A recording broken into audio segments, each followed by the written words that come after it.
Hello बच्चों। यहां लिखा है two particles are thrown simultaneously from point A and B with velocities 2 metre per second and 14 metre per second, ठीक है, respectively as shown in the figure. The relative velocity of B as seen from the A. तो यहां पे पहले हम दोनों की velocities लिख लेते हैं। क्लियर? तो जो वेलोसिटी ऑफ ए है यू ए, जो कोऑर्डिनेट एक्सिस दी है उसके अकॉर्डिंग हम लोग लिख सकते थे इसको 2 cos 45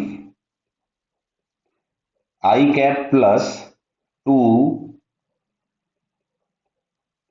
साइन 45 जे कैप। मतलब इसको अगर हम लोग वैल्यूज पुट कर दें तो ये हमारे पास आ रहा है यहां से √2 आई कैप प्लस √2 जे कैप।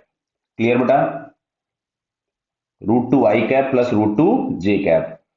अब ऐसा ही अगर हम यहाँ पे बी लिखें तो जो कोऑर्डिनेट सिस्टम है उसके अकॉर्डिंग इसका एक्स कंपोनेंट आपको निगेटिव मिलेगा, जबकि इसका वाई कंपोनेंट आपको पॉजिटिव मिलेगा। क्लियर है? तो यहां से हम लोगों को लिखना पड़ेगा minus of 14 cos 45 i cap plus 14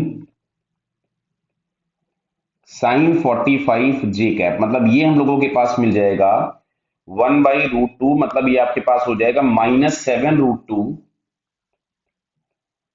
I cap plus 7√2 J cap. Clear बेटा?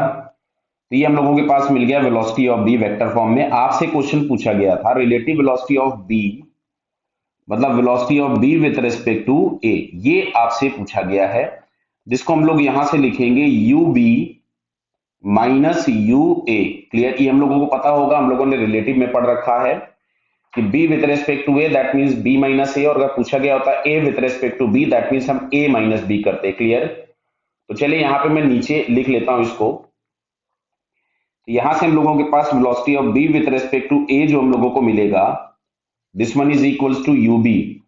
तो यू बी हमारे पास था 7√2 I cap plus 7√2 J cap, और दूसरा वाला हमारे पास था तो ये हो जाएगा minus of √2 I cap minus of √2 J cap.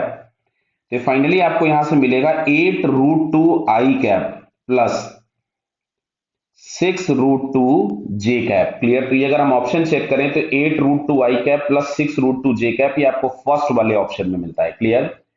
तो फिलहाल यहां से आपका फर्स्ट आंसर करेक्ट हो जाएगा। ओके बेटा, ऑल द बेस्ट।